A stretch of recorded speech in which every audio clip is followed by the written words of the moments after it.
ETF index mutual funds నేర్చుకుని stock మార్కెట్లో రాణించాలనుకుంటున్నారా? వెంటనే ఈ నెంబర్కి కాల్ చేయండి. నమస్తే అమ్మా. నమస్తే తల్లి. అమ్మా, తొలి ఏకాదశి మన పండగలలో ఫస్ట్ పండగ ఇదే. ఇది స్టార్ట్ అయ్యాకే అన్ని పండగలు వస్తాయి కదా. అయితే తొలి ఏకాదశి రోజు పాటించాల్సిన నియమాలు ఏంటి? అయితే ఉపవాసం అయితే ఎలా ఉండాలి? ఆ రోజు అన్నం కూడా ఇంట్లో వండకూడదు అంటారు కదా, ఎందుకు? దాని పేరే తొలి ఏకాదశి. తొలి ఏకాదశి అంటే ఇంతకుముందు ఏకాదశి లేదా? 15 రోజుల ముందు ఇంకో ఏకాదశి వచ్చిందిగా. జ్యేష్ఠమాసంలో ఏకాదశి ఉంది కదా. మరి దీన్ని ఎందుకు అంటారు అంటే, ఇది చాతుర్మాస్యంలో తొలి ఏకాదశి. చాతుర్మాస్యం అంటే 4 నెలలు పాటించేటటువంటి ఒక వ్రతానికి చాతుర్మాస్య వ్రతం అని పేరు. ఏమంటే దీనికి ఉన్న ప్రాధాన్యం ఏమిటంటే, ఈనాడు నారాయణుడు యోగ నిద్రలోకి పెడతాడు. శయనేకాదశి అని కూడా అంటారు దీన్ని. మనకి ఒక సంవత్సరం జరిగితే దేవతలకు ఒక రోజు, ఆ విధంగా వాళ్ళకు ఒక రోజు జరిగేటప్పుడు ఆయన నిద్రపోవడానికి ఉపక్రమించినటువంటి సమయం ఏది? ఈ తొలి ఏకాదశి నాడు. 4 నెలలంటే 4 జాములు అంటే 8 గంటలు. 8 గంటలు ఇక్కడి నుంచి ఆయన కార్తీక శుద్ధ ఏకాదశి దాకా ఉండే 4 నెలలు అంటే 8 గంటలు విశ్రాంతి తీసుకుంటాడు. దేవతలకు రాత్రి అది. అందుకే దానికి ప్రారంభించేటటువంటి కాలం గనక ఇక్కడి నుంచి మొదలయ్యేటటువంటివన్నీ కూడా అనేకమైనటువంటి ప్రత్యేక సాధనలకు సంబంధించినటువంటి కాలం. ఏకాదశి వ్రతాన్ని ప్రారంభించేవాళ్ళు లేదా చాతుర్మాస్య వ్రతం ప్రారంభించేవాళ్ళు మొదలుపెట్టే రోజు అనే ఉద్దేశంతో దీన్ని తొలి ఏకాదశి అనేటటువంటి పేరుతో పిలుస్తారు. అది ఇక్కడి నుంచి మొదలవుతుంది. ఈనాడు విష్ణుమూర్తి యోగ నిద్రలోకి ప్రవేశిస్తాడు. కాలాన్ని భగవత్ స్వరూపంగా ఆరాధిస్తాం మనం. కాలాన్ని ఎందుకు ఆరాధిస్తామంటే, మిగిలిన దేన్నైనా పోగొట్టుకుంది తెచ్చుకోగలం, కానీ తెచ్చుకోలేని వస్తువులు 2 ఉన్నాయమ్మా ప్రపంచంలో. ఒకటి ప్రాణం, రెండోది కాలం. ఈ 2 తెచ్చుకోలేం, మిగిలినవన్నీ సంపాదించవచ్చు. అటువంటిది ఆ కాలస్వరూపంగా భావించేటప్పుడు వాళ్ళకు ఒక సంవత్సరం అవుతుందన్నాం కదా. ఉత్తరాయణం అన్నది వాళ్ళకి పగలు, దక్షిణాయనం అన్నది రాత్రి. మరి దక్షిణాయనం ప్రారంభమవుతోంది ఈ తొలి ఏకాదశికి కొద్ది రోజులు అటు ఇటుగా. ఉత్తరాయణం పగలు, దక్షిణాయనం రాత్రి దేవతలకు. ఈ ఉత్తరాయణం అనేది ఎప్పుడు ప్రారంభమవుతోంది?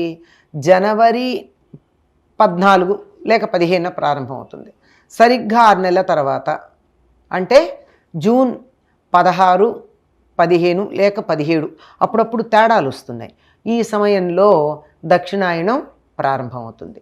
దక్షిణాయనం అంటే వాళ్ళకి రాత్రి వచ్చిన తర్వాత విశ్రాంతి తీసుకునేటటువంటి సమయం కనుక ఆయన యోగ నిద్రలో ప్రవేశించేటటువంటి కాలం ఏదైతే ఉందో అది ఎప్పుడు అంటే, దక్షిణాయనం రాగానే సూర్యుడు అస్తమించంగానే పడుకుంటామా మనం? కాసేపు ఆగి కదా. ఆ సమయానికి అటు ఇటుగా సరిపోయేటట్టుగా ఆయన యోగ నిద్రకి చేరేటటువంటి కాలం గనక ఆ కాలాన్ని దక్షిణాయనంగా చెప్పుకుంటాం. శయనేకాదశి అని కూడా అంటారు. ఆనాడు ఏం చేయాలి అని కదా మీరు అడిగారు. అది విష్ణువుని ఆరాధించేటటువంటి కాలం, చాతుర్మాస్య ప్రారంభం.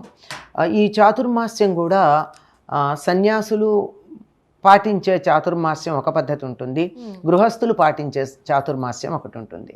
సన్యాసులైతే ఎప్పుడు తిరుగుతూ ఉంటారు, వాళ్ళు ఒక ప్రదేశంలో స్థిరంగా ఉండకూడదు కదా. అట్లాంటి వాళ్ళు ఈ 4 నెలలు ఒక చోట కుదురుగా ఉంటారు. గృహస్థులు కూడా చాలామంది ఒక్కొక్క నెల ఒక్కొక్క పదార్థాన్ని వర్జించి తింటారు. ఒక నెలలో పెరుగు తినరు, ఒక నెలలో పాలు తినరు, ఒక నెలలో కూరలు తినరు, ఒక నెలలో పప్పు తినరు.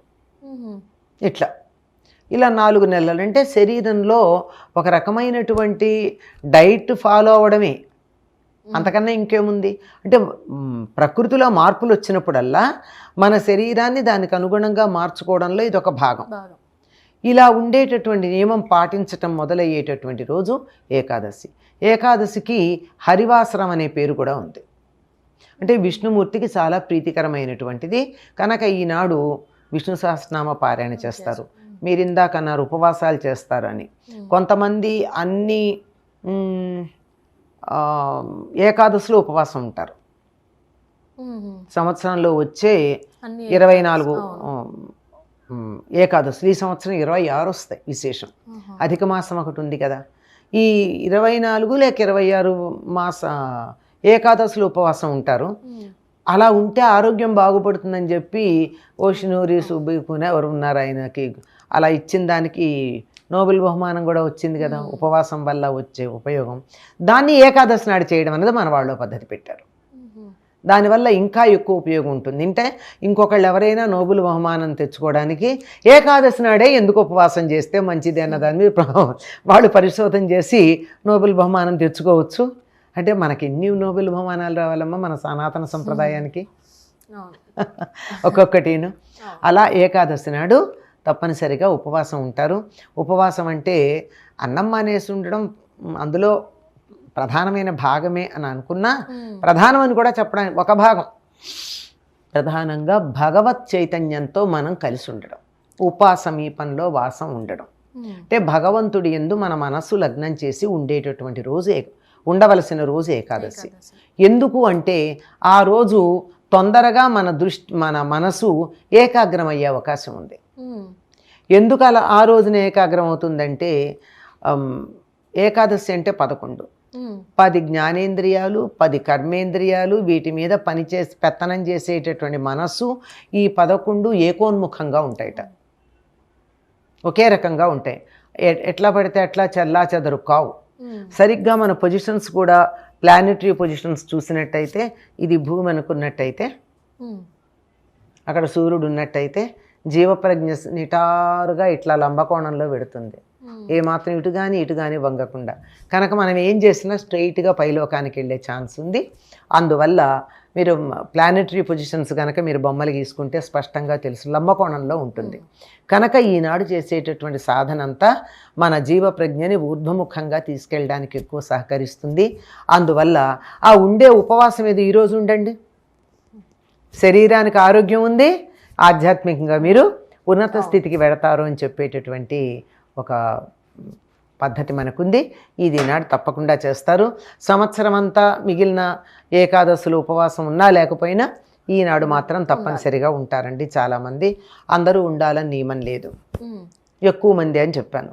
ఎవరెవరు ఉపవాసం ఉండకూడదో కూడా మన వాళ్ళు చెప్పారు.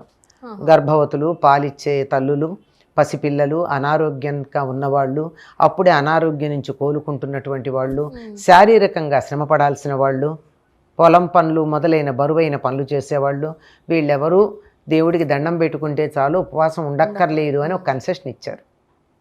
మన సంప్రదాయం చాలా శాస్త్రీయము, హ్యూమెన్ అంటే మానవతా దృక్పథంతో చెప్తుంది మన పద్ధతులన్నీ. కనుక ఈనాడు అలా చేయాలని చెప్తారు. ధన్యవాదాలమ్మా. నమస్తే అమ్మా.